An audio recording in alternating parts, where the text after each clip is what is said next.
orang yang terkena adalah orang yang lanjut usia, kisaran 65 ke atas Mhm. usianya. Mhm. Jadi kalau kita masih 30-an, 40-an, enggak. Mhm. Nah, itu mayoritas atau sebagian besar. Mhm.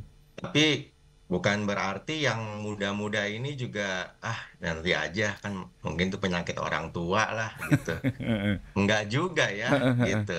Tapi ya itulah seiring berkembangnya zaman, kebiasaan, lifestyle ya Mhm. berubah dari waktu ke waktu. Tentunya ada pengaruh juga Mhm. terhadap penyakit ini.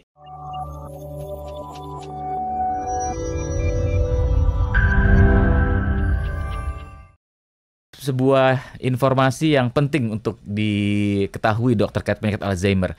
Melansir dari artikel tahun 2022 misalnya di website World Economic Forum, ada lebih dari 55 juta orang di seluruh dunia mengalami Alzheimer atau eh, demensia. Ini apakah ada bedanya dok sebetulnya dan apa sebetulnya penyakit Alzheimer ini dok? Ya, jadi memang kalau tadi dikatakan eh, em, ini merupakan sebuah penyakit ya, dan kalau kita bicara mengenai Alzheimer atau penyakit Alzheimer ini merupakan suatu penyakit di otak ya, penyakit degeneratif bertandai dengan ada penurunan dari fungsi otak Mhm. dan itu kadang orang menjadi bingung atau ketukar ya. Karena tadi dibilang ada yang namanya demensia juga. Mhm. Lalu apa bedanya itu? Mhm. Sebenarnya eh, demensia itu adalah suatu kondisi Mhm. penurunan dari fungsi luhur seseorang. Fungsi luhur itu secara mudahnya fungsi berpikir ya, daya Oke. pikir seseorang. Sampai parah dan mengganggu kehidupan sehari-hari. Oke. Jadi kalau kita punya daya pikir untuk mengingat, untuk mengerjakan soal, untuk merencanakan sesuatu, untuk mengambil keputusan, maka pada gangguan di daya pikir ini, Mhm. hal-hal tersebut menjadi terganggu. Mhm. Contohnya, daya pikirnya untuk mengingat sesuatu. Ada orang kalau ditanya, tadi naruh barangnya di mana ya? Aduh, Mhm. lupa ya di mana ya. Nah, kalau itu terjadi berulang, atau bahkan sampai membuat dia terganggu kehidupan sehari-harinya Mhm. dalam pekerjaan misalnya mempengaruhi performance-nya atau bahkan sampai kalau yang dibilang demensia itu gangguannya sampai mengganggu sehari-hari. Hmm. Contoh, dia lupa udah makan apa belum ya. Waduh. Itu kan apa ya, mengganggu sehari-harinya. Mhm. Atau ada yang lupa saya udah mandi apa belum ya Nah loh. gitu. Atau sholat kalau yang bagi yang beragama Islam ya. Mhm. Mhm. Ini udah sholat apa belum ya? Nah, kalau udah kayak begitu, itu merupakan tanda ke arah demensia. Hmm. Nah, demensia itu jenisnya macam-macam Mhm. penyebabnya. Yang paling sering Alzheimer itu. Oh. Nah, jadi payung besarnya itu demensia. Salah satu bagian dari demensia itu berbentuk Alzheimer Alzheimer. itu. Oke. Jadi kalau dibilang Alzheimer itu penyakit apa? Ya penyakit kita bilang degenerasi ya, penurunan Mhm. dari fungsi otak Mhm. yang ditandai dengan penurunan fungsi daya pikir seseorang sampai mengganggu kehidupan sehari-harinya. Oke. Seperti Wow. itu mudahnya. Baik. Jadi poinnya itu kalau sudah berulang dan sampai mengganggu kehidupan sehari-hari itu yang bisa menjadi penanda seseorang kena demensia ya, Dok ya. Jadi Ya, degenerasi dan tadi. salah satu jenis Ah, bentuk demensia adalah Alzheimer tadi. Alzheimer itu. Oke. Jadi kalau lupanya sekali dua kali nggak dimaklumi ya, Dok ya. Nggak Ya, apa-apa ya. itu kasih maklum lah. Dimaklumi ya. Dok, dikatakan sebagai penyakit degenerasi, artinya penurunan fungsi luhur tadi disampaikan oleh Dokter Ya. Sena. Apakah ini hanya menimpa orang-orang yang sudah berusia lanjut saja, Dok? Karena tadi bicara tentang Nah, degenerasi tadi, Dok. ya, kalau kita bicara tentang Alzheimer ini, Mm-mm. memang mayoritas Nah, sebagian besar pasiennya, orang yang terkena adalah orang yang lanjut usia, kisaran 65 ke atas Mhm. usianya. Mhm. Jadi kalau kita masih 30-an, 40-an, enggak. Mhm. Nah, itu mayoritas atau sebagian besar. Mhm. Tapi bukan berarti yang muda-muda ini juga, nanti aja kan mungkin itu penyakit orang tua lah gitu. Enggak juga ya gitu. Tapi ya itulah seiring berkembangnya zaman, kebiasaan, lifestyle ya Mhm. berubah dari waktu ke waktu. Tentunya ada pengaruh juga Mhm. terhadap penyakit ini.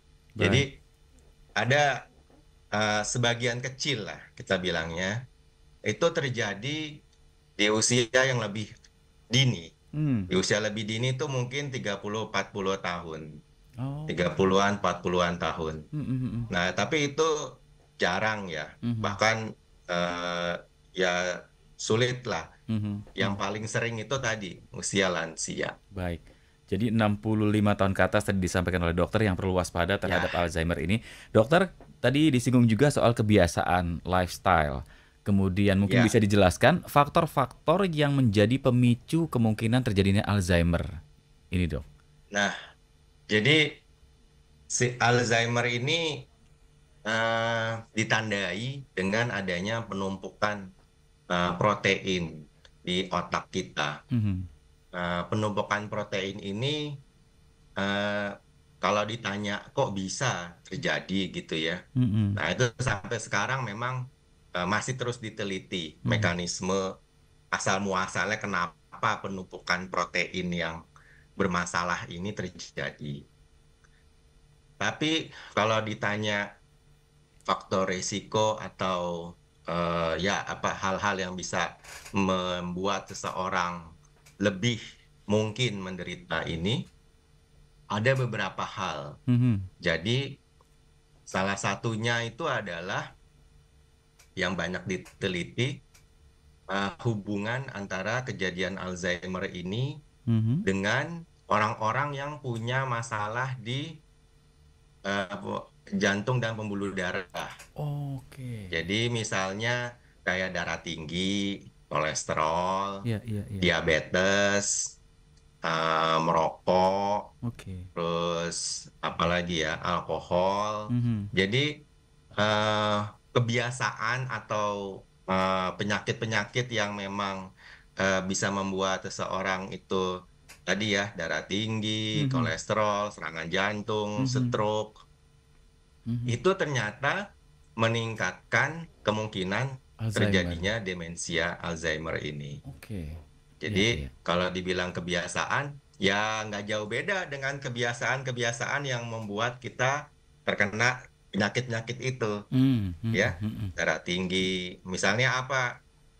Makanan, ya. Jadi pola makan yang tidak seimbang, Mhm. rendah serat, Hmm. tinggi garam, ya, gurih-gurih, ya, Mhm. Mhm. terus berlemak, itu salah satunya.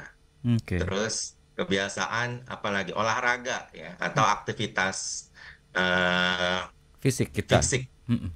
ya itu juga kan kita tahu itu juga pengaruh bagus ya kalau kita bisa berolahraga sirkulasi peredaran darah lebih baik. Mhm. Maka ketika itu jarang orangnya ya mungkin Mhm. duduk pulang kerja di kantor pulang naik mobil sampai di rumah istirahat nggak pernah gerak gitu. Nah itu kebiasaan itu juga selain membuat obesitas ya, Mhm. kegemukan, itu juga bisa membuat lebih gampang terkena Alzheimer. Baik. Oke. Wah, ini harus yang perlu diwaspadai berarti ya, Dok ya. Beberapa faktor yang bisa menyebabkan Alzheimer ini. Tapi kalau prevalensi atau angkanya di Indonesia itu banyak nggak sih, Dok, kasus Alzheimer atau orang yang sudah mengalami penyakit ini, Dok? Ya, memang angkanya terus terang eh, bisa berubah ya Mhm. dari waktu ke waktu. Kisarannya aja mungkin sekitar 1 jutaan itu mungkin hampir 10 tahun yang lalu ya. Hmm. Sekarang mungkin bisa aja 2 kali lipat daripada itu Iya, iya, iya. di Indonesia.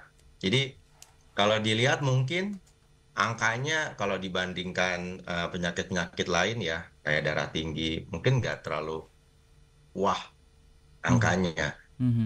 Levelnya sekisaran jutaan ya, 1-2 jutaan, 3 jutaan mungkin. Mhm.